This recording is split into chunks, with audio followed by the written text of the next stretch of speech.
being what I think that they should be. And detachment doesn't mean being a victim.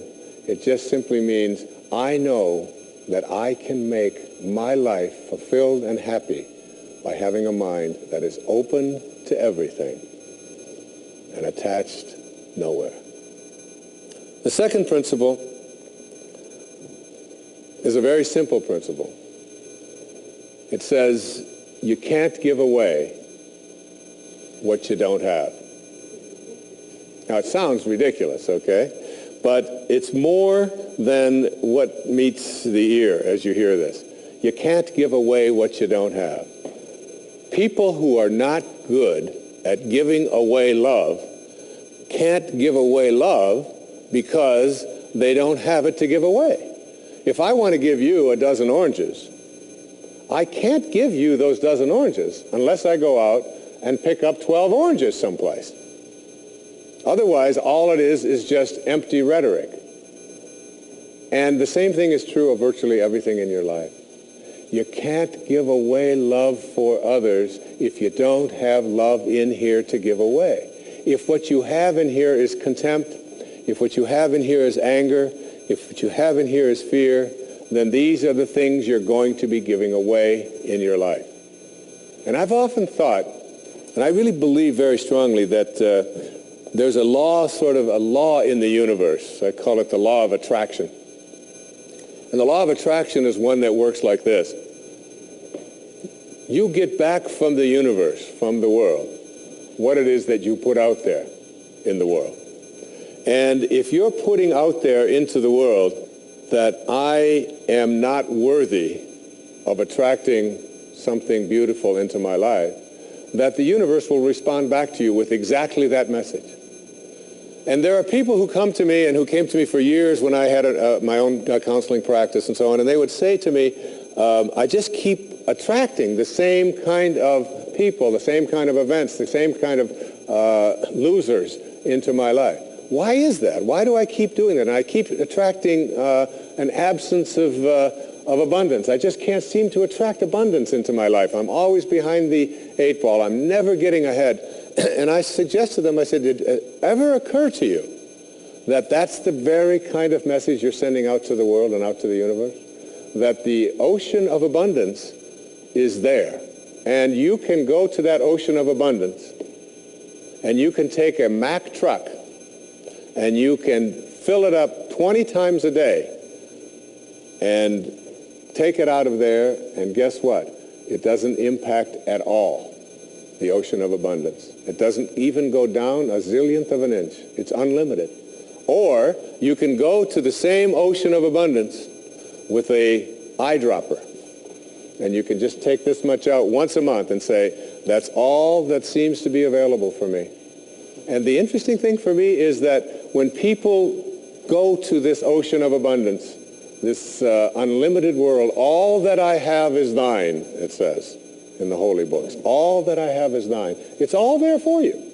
But if you believe inside that it's limited, that you can only get so much, that other people are going to get it before you do, then you'll find yourself creating that very same thing.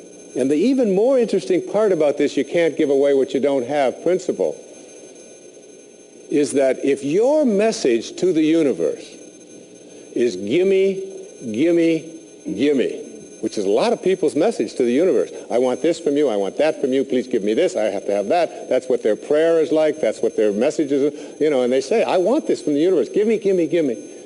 The universe's response back to that kind of a mentality is exactly the same. The universe will say right back to you over and over again, gimme, gimme, gimme. And you'll find yourself never, ever arriving, but always being in a state of striving, always feeling as if you're being neglected, never feeling as if you have enough, always feeling as if you're being shortchanged, because you're constantly under the pressure to give, to get back what the universe is demanding from you. And the interesting thing about all of this, the irony of this, is that if you shift that and you say to the universe, to the world, how may I serve? How may I serve? The universe's response back to you is, how may I serve you? How may I serve you? And it's very intriguing. When you take your energy and your attention off of what you are demanding from the world and instead saying, what can I give to the world? And it's really the basis behind that very famous line of the President John Kennedy's inaugural address. Ask not what your country can do. Ask what you can do for your country. And the irony of that is, and I've learned that in my own life, that when I stopped thinking about what was in it for Wayne Dyer and how much could I get, and I began to shift and say, how can I help you? How can I give to you? What can I do for you? And people who write to me, I send them something. When I encounter somebody that needs help of some kind, I'm very often just giving that to them. And then I find that it just keeps coming back into my life.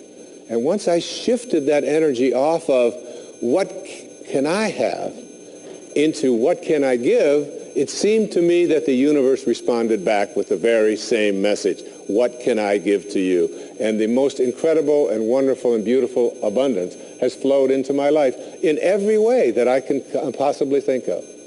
You can't give away what you don't have.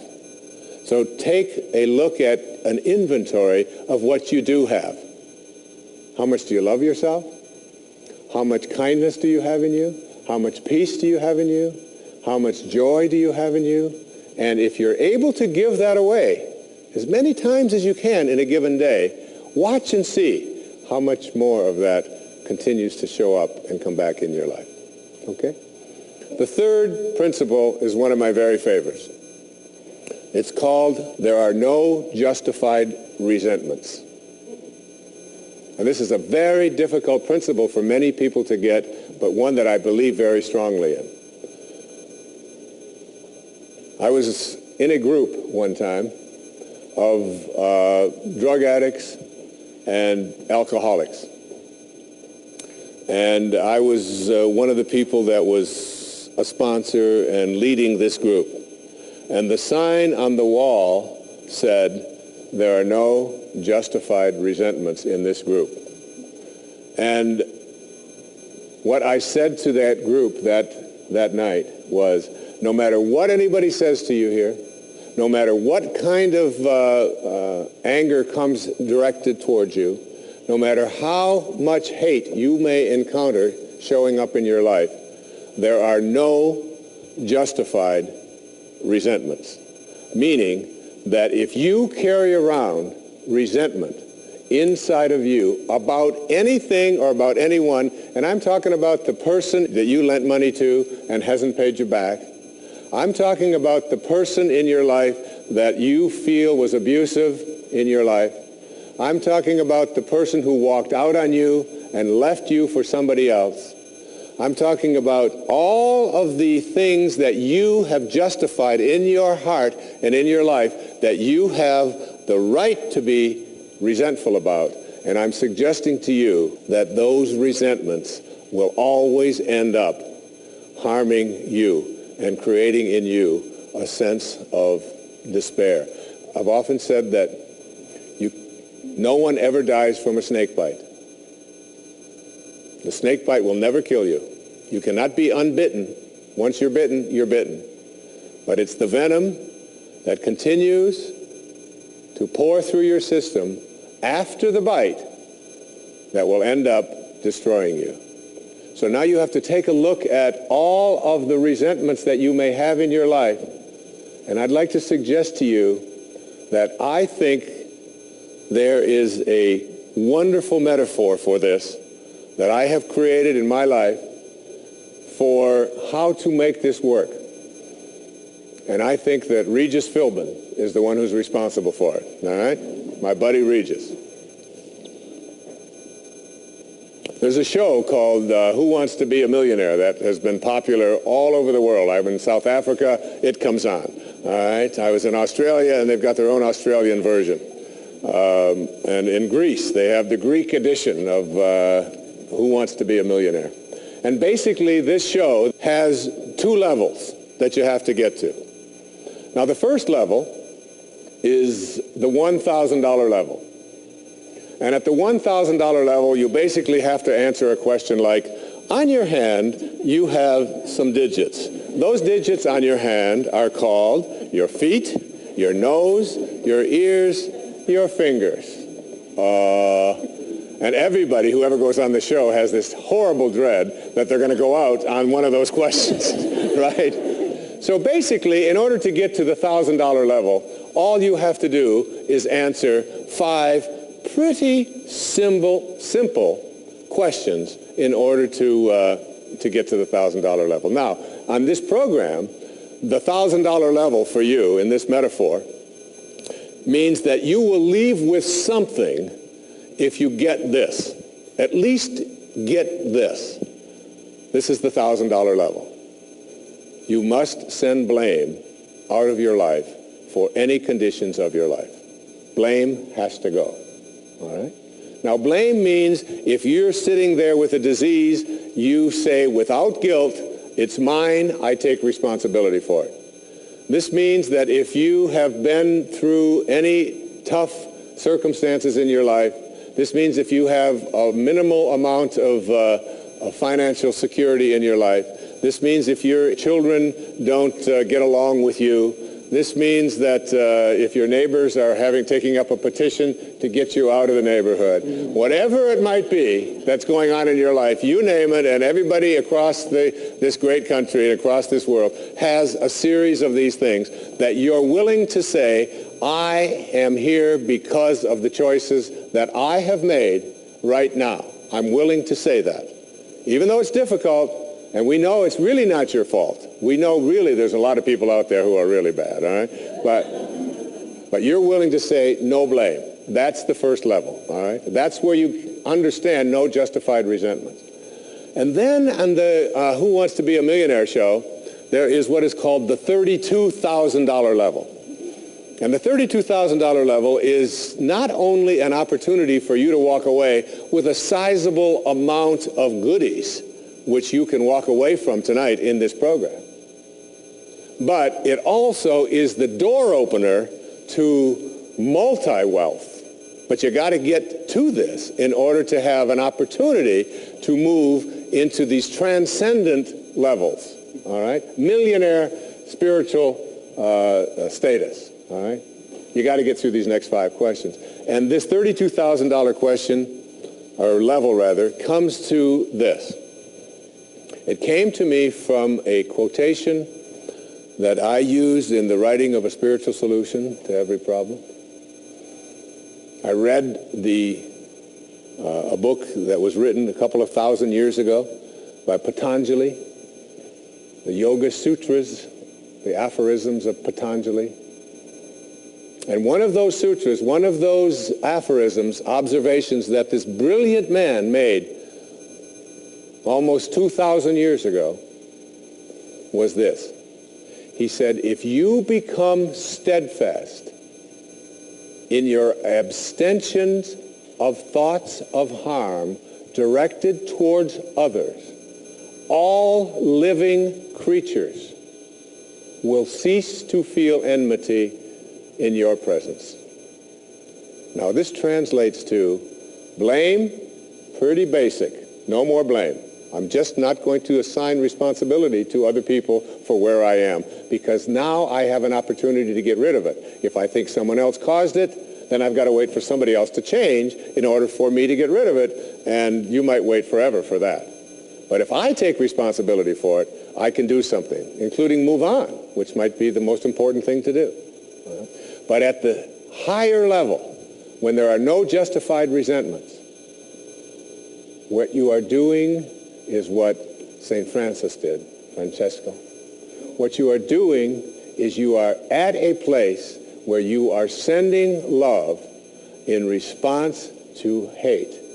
You are literally saying, no matter what comes my way, I am going to be steadfast in my abstention of thoughts of harm directed toward others. I'm going to work hard at, no matter what comes my way, having it come out of me what I want to come out of me, and that is love, and that is a higher energy.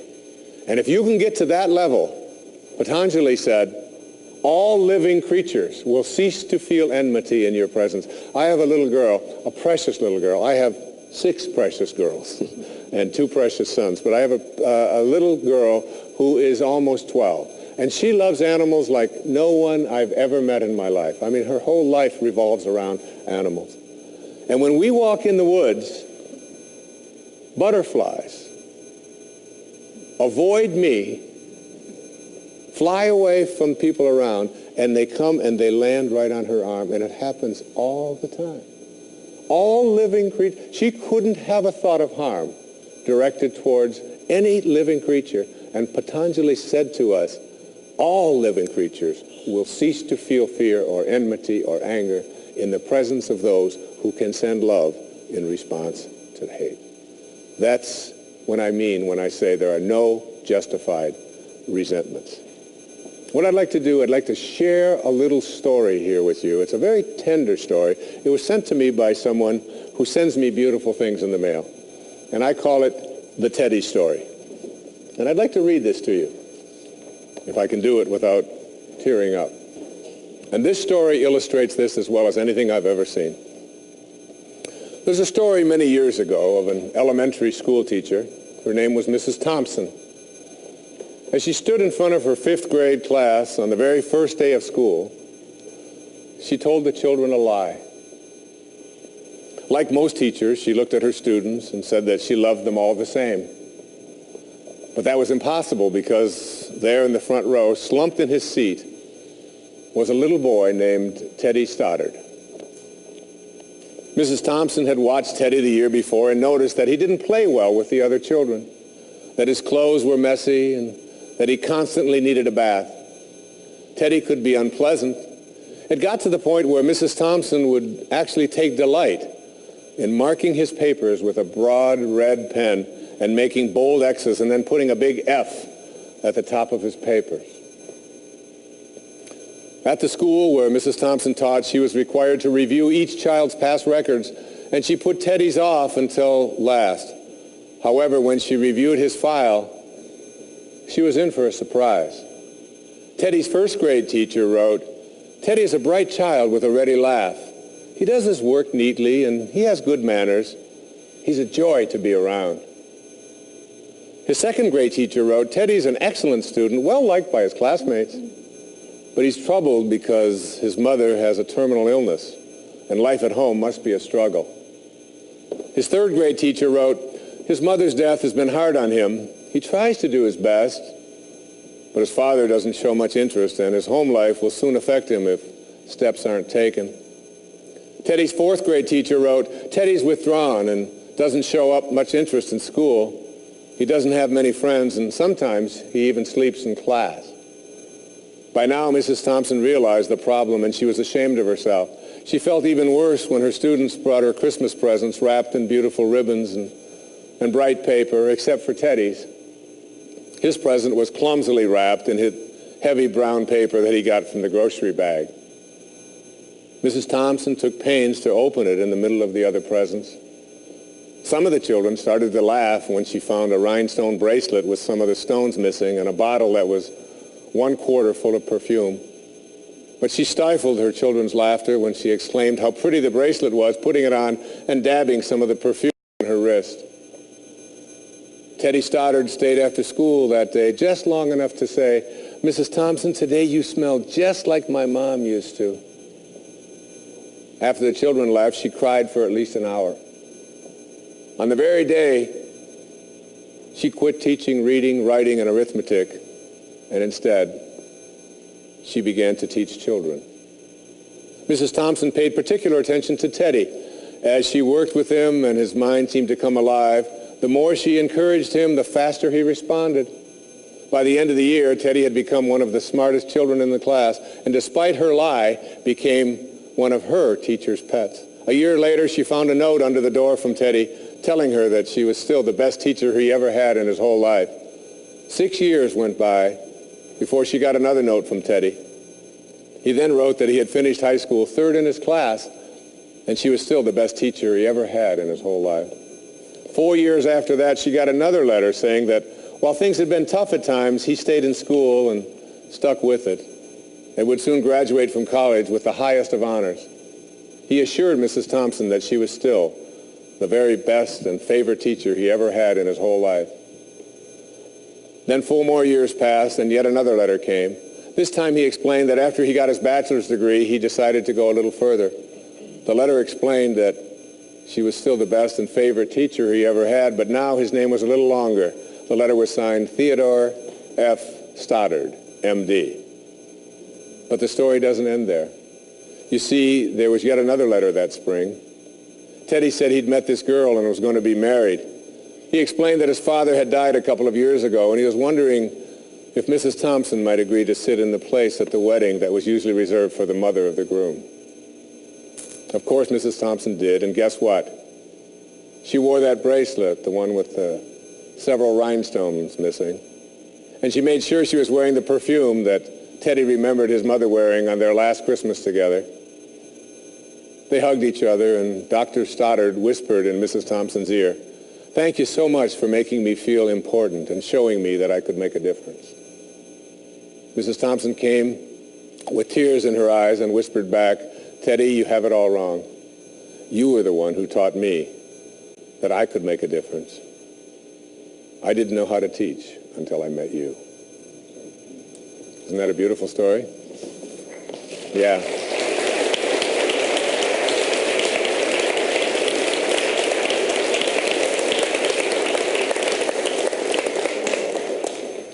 That symbolizes there are no justified resentments. Work at reaching that $32,000 level, the place where the only thing you have to send is love, because that's what's inside. And that's the message of our greatest spiritual teachers. That's all they ever had to give away. The next principle I call "Don't die with your music still in you." And who better to quote than Thoreau right here in Concord when he talked about some of us hear a different drummer, and we must march to the music that we hear. But all of you, everybody watching, everybody here in this beautiful parish, all of you have some music playing. And all of you have a heroic mission. There's no accidents in this universe. We all show up here